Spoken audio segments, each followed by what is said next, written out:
Hello प्यारे बच्चों, आज हम कर रहे हैं वर्कशीट नंबर 32। ये 8th क्लास की वर्कशीट है और आप सभी को 10 फरवरी को मिलेगी। ये वर्कशीट है जंतुओं में जनन के ऊपर।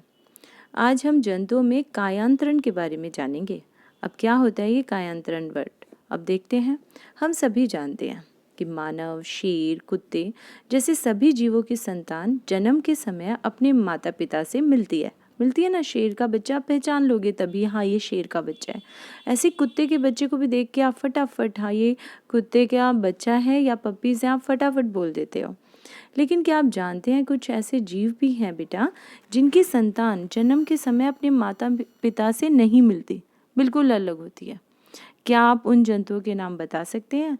अपने 7th क्लास में रेशम कृमि या रेशम कीट के जीवन चक्र के बारे में पढ़ा होगा, याद होगा सबको, है ना। हम सब ने ऐसे ड्रॉ किया था बेटा कि तितली बनने से पहले, है ना, रेशम का कीड़ा बनने से पहले वो कैसा होता है। अंडे हमने बनाए थे पत्ती पर, याद करो 7th क्लास में आप सभी ने ऐसे ड्रॉ किया था। उसके बाद क्या हुआ था, धीरे धीरे जो अंडे थे वो बदले थे किस में, लार्वा में बदल गए थे, है ना, कैटरपिलर में बदल गए थे। उसके बाद वो कैटरपिलर लार्वा जो है वो कैटरपिलर में बदले और फिर वो कीट में बदले थे, है ना। प्यूपा आया था बीच में। प्यूपा मतलब अपने ऊपर वो ऐसे ऐसे रेशम का धागे में पूरा गायब हो गया कीट, और उसके बाद आखिरी में वयस्क बन गया था। याद है ना, ये 7th क्लास में हम सब ने पढ़ा है।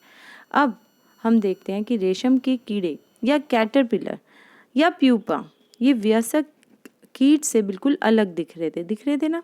या वयस्कों में पाए जाने वाले लक्षण नवजात में नहीं पाए जाते। मेंढक भी इसी प्रकार का एक जंतु है बेटा, जो जिस टाइम उसने अंडे दिए उसके बाद जैसा उसका नवजात शिशु बनता है, देखो अंडों से, ये दिखाया हुआ है हमें मेंढक का जीवन चक्र।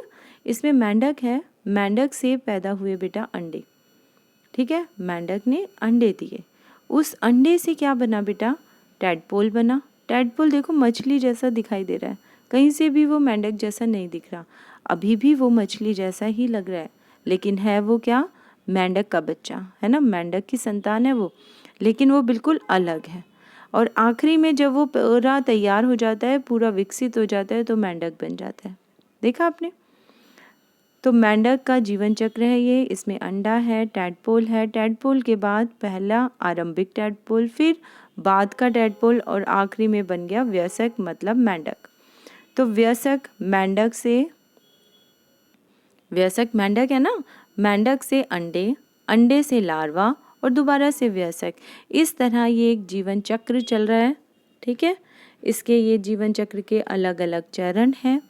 मेंढक के अंडों से लार्वा बनता है जिसे टैडपोल कहते हैं। अब टैडपोल में मछली की तरह ही पूंछ होती है, पंख होते हैं, तो वो ऐसा लगता है जैसे मछली का ही बच्चा है या संतान है, हम यही कहेंगे ना।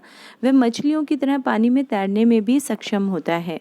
क्या आप देख नहीं सकते, अगर मछली की संतान मतलब उसका टैडपोल जा रहा है और मेंढक का टैडपोल जा रहा है, तो आप पहचान नहीं सकते, है ना। एकदम से ऊपर से देख के एकदम से नहीं बता सकते, क्योंकि उसकी तरह ही उसकी भी पूंछ है, उसका ही पंख है। यह है वह है, एक वयस्क मेंढक की पूंछ और पंख धीरे धीरे गायब होने लगती है और अब वह कूदने और तैरने में सक्षम हो जाते हैं। अतः हम कह सकते हैं कि लार्वा का कुछ उग्र परिवर्तनों द्वारा वयस्क जंतु में बदलने की प्रक्रिया को ही कायांतरण कहते हैं। मतलब लार्वा से आप कह सकते हो, इसको और थोड़ा शॉर्ट कर लेते हैं, लार्वा का कुछ परिवर्तनों के बाद वयस्क जंतु में बदलने की प्रक्रिया को कायांतरण कहते हैं। इसे ऐसे भी आप याद कर सकते हो अपने शब्दों में, लार्वा का कुछ परिवर्तनों के बाद वयस्क जंतु में बदलने की प्रक्रिया को कायांतरण कहते हैं, ठीक है। अभी हम अंडे को नहीं बोल रहे, हम कहाँ से बोलेंगे, लार्वा। जैसे जैसे हम बड़े होते हैं, हम अपने जीवन में किस प्रकार के परिवर्तन देखते हैं? क्या आपको लगता है कि हमारा भी कायांतरण होता है? बताओ जरा। नहीं होता बेटा, हमारी काया बदलती नहीं है। हम ये नहीं होते पहले किसी और के शिशु नजर आए और बाद में कुछ और बन जाए, ऐसा नहीं होता ना।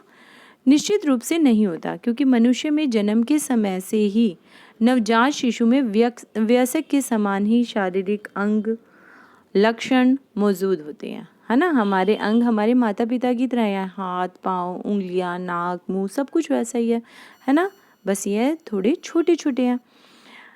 अब इनके उत्तर दीजिए। कायांतरण को उदाहरण सहित परिभाषित कीजिए। तो मैंने अभी आपको कायांतरण की जो डेफिनेशन लिखवाई थी वही लिखना है, और उदाहरण क्या लिखना है इसके अंदर बेटा, उदाहरण लिखोगे मेंढक का, ठीक है। उदाहरण के तौर पे मेंढक।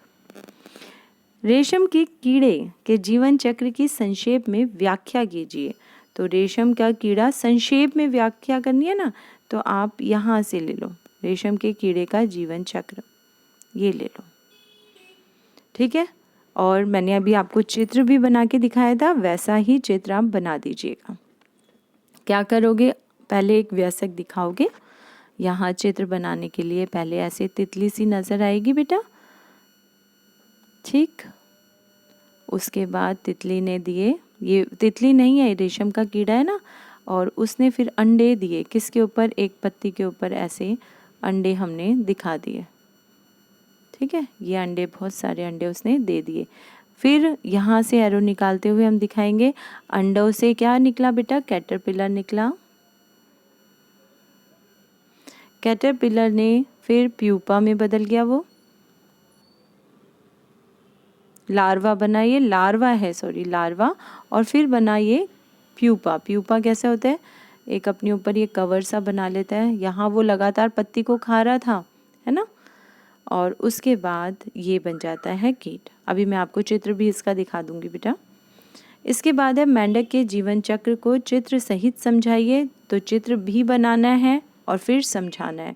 समझाएंगे कहाँ से ये चित्र, तो हम इसमें से आराम से बना लेंगे, ये पूरा चित्र आप बनाइएगा, ठीक है।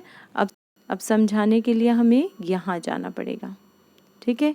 समझाना यहाँ से है, मेंढक के अंडे से लार्वा बनता है जिसे टैडपोल कहते हैं। टैडपोल मछली की तरह ही उसकी पूंछ है, उसके पंख है, और वह पानी में तैर सकता है। धीरे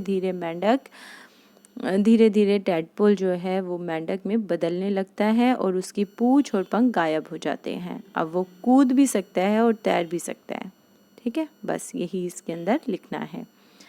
अगला है, क्या मनुष्यों में कायांतरण होता है, इसको समझाइए। नहीं, मनुष्यों में कायांतरण नहीं होता, ये लिखोगे। उसके बाद लिखोगे क्योंकि मनुष्य में जन्म के समय से ही नवजात शिशु में वयस्क के समान ही शारीरिक अंग और लक्षण मौजूद होते हैं। अब मैं आपको रेशम के कीड़े का चक्र दिखा देती हूँ। तो सभी बच्चे ध्यान से देखेंगे बेटा। ये है रेशम का कीड़ा, जैसे कि आपको नज़र आ रहा है। उसने दिए अंडे, अंडे से क्या बना बेटा, अंडों से बना लार्वा। ये लगातार दिन रात खाना खाता है। उसके बाद बना प्यूपा, और प्यूपा से धीरे धीरे कौन निकल गया, दोबारा से कीट निकल गया। तो ये चित्र आपको कॉपी में बनाना होगा। तो सभी बच्चों को अच्छे से वर्कशीट समझ आ गई। वर्कशीट सभी बच्चों को समझ आ गई होगी बेटा। ध्यान से समझोगे तो सब समझ आता है क्लियरली।